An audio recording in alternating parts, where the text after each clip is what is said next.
என் அன்பு தங்கமே, உன்னிடம் ஒரு முக்கியமான விஷயத்தை கூறவே உன் அப்பா நான் இங்கு வந்துள்ளேன். இதை முழுமையாக கேள் தங்கமே. உன்னை சுற்றி மாபெரும் சதி நடந்து கொண்டே இருக்கிறது. உன் அருகிலேயே இருந்து கொண்டு உன்னை ஏமாற்றுபவர்கள் பலர் இருக்கின்றன. ஆனால் அது உனக்கு புரியாமல் நீ அவர்களிடம் சாதாரணமாக அன்பு காட்டி பேசிக்கொண்டு இருக்கிறாய் தங்கமே. அதை அவர்கள் பக்கபலமாய் எடுத்துக்கொண்டு உன்னை ஏமாற்றிக் கொண்டும் இருக்கிறார்கள். உனக்கு நெருக்கமாய் இருந்து கொண்டு உன்னை எப்படி வீழ்த்துவது என்று சிலர் திட்டம் தீட்டி கொண்டிருக்கிறார்கள். ஆனால் அவர்களிடமே நீ சென்று உன்னுடைய கஷ்டங்களையும் கவலைகளையும் பிரச்சனைகளையும் பகிர்ந்து கொள்கின்றாய் தங்கமே. இந்த கலியுகத்தில் நீ புரிந்து கொள்ள வேண்டிய முக்கியமான விஷயம் ஒன்று உள்ளது. அதை சொல்கின்றேன் கேள்.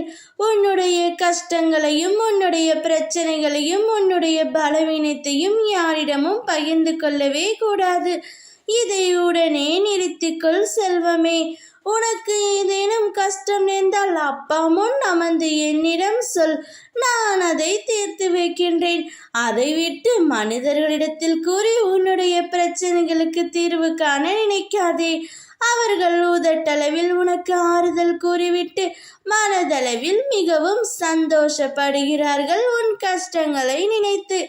அதனால் தான் சொல்கின்றேன், உனக்கு ஏதாவது பிரச்சனை கஷ்டம் என்றால் என்னிடம் கூறு. நான் உனக்கு ஆறுதல் அளிக்கின்றேன். மற்றவர்கள் யாரையும் நீ நம்ப வேண்டாம் தங்கமே. யார் நல்லவர்கள் கெட்டவர்கள் என பார்த்து தீர்க்கமாக முடிவு எடுத்து அவர்களுடன் பழக கற்றுக்கொள்.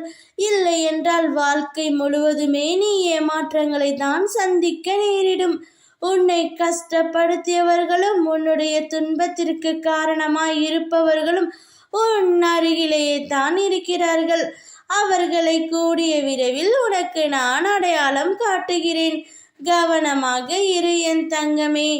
ஓம் முருகா. வேலுண்டு வினையில்லை, மயிலுண்டு பயமில்லை.